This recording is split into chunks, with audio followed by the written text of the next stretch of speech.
Hello. Today I'm going to do something a little different. I am planning. Hello.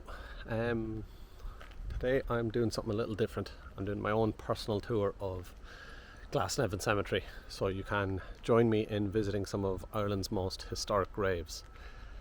I'll give a brief intro and bio, if I can, of the people that I visit. So, first up, we have Brendan Behan. Now, Brendan Behan is famed Irish poet and author. He wrote Borstal Boy. He was also a member of the IRA during the 40s and 50s, and his father before him was a member of the IRA during the War of Independence. And this is his grave, and I just noticed behind, which I didn't know before, is the family plot of Sheehy Skeffingtons. So the most famous individual buried here is Francis Sheehy Skeffington, who was a famed socialist and feminist sympathiser. So he took his wife's surname. So he was Francis Sheehy, and then he took Skeffington as his wife's name in early 1900s. But during the 1916 Easter Rising, he tried to stop looters in the city centre. So he had talks with James Connolly and the GPO and tried in vain to stop public looting on Sackville Street, now O'Connell Street. But he was captured by British soldiers on his way home and taken prisoner. And on the second day of the Rising, he was summarily executed outside of Portobello, somewhere in Portobello. But he was a famed pacifist. He was also very good friends with James Joyce and a number of other famous poets and laureates at the time.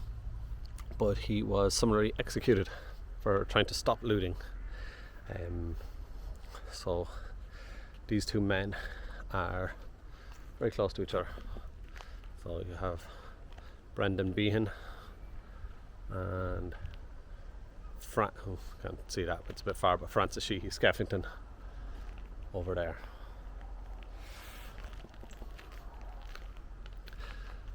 Now, the Glasnevin Cemetery is the biggest cemetery in Ireland, I think, or at least the biggest Catholic cemetery.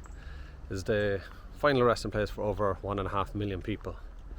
A lot of Ireland's most famed politicians, historic figures, are buried here in certain plots. So there's a Republican plot, which we'll make our way up to, and then there's also members of such famous. Now we have squirrels. I don't know if you can see him.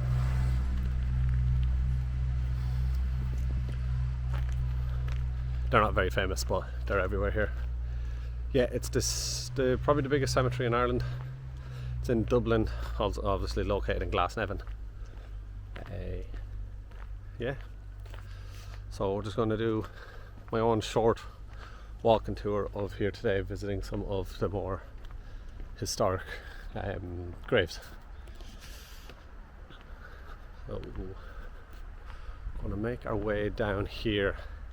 There is a gentleman who was a spy. He was executed on Bloody Sunday in 1920. He's one of only 3 graves from Bloody Sunday that I can find of the men that were executed. He's actually only one. There is another fella, but I haven't been able to locate his grave yet, so I might be able to do that today while we're walking around. But this man, John Fitzgerald anyway. He was born in Tipperary,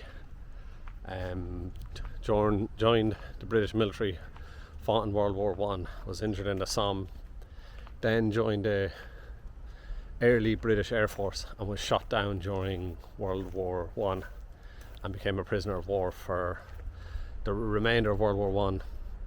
He then returned to Ireland and joined the RIC, so the Royal Irish Constabulary, and he was injured in an IRA ambush in Clare. Following that, he went to Dublin to what they suspect was to heal his injuries, but during that time he was marked as a spy by Collins Intelligence Network, and he was ambushed and attacked while still in his bedroom on the morning of Bloody Sunday and executed. The only suspicion about that is he was out of the British military, but during the time of his funeral he was given full military honours. There's images, I'll see if I can add this into the video later, of a newspaper clipping with auxiliaries, black and tans and RIC marching alongside his funeral cortege down to Glasnevin Cemetery. So this is the grave of John Fitzgerald, potential spy from executed on Bloody Sunday.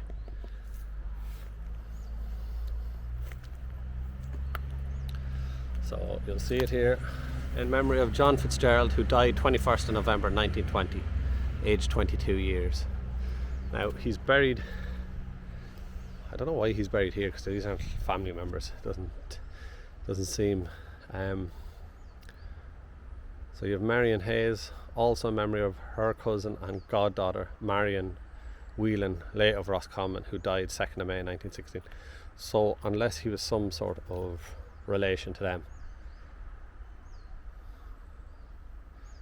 or potentially because it was a Catholic plot, because obviously he would have been Catholic.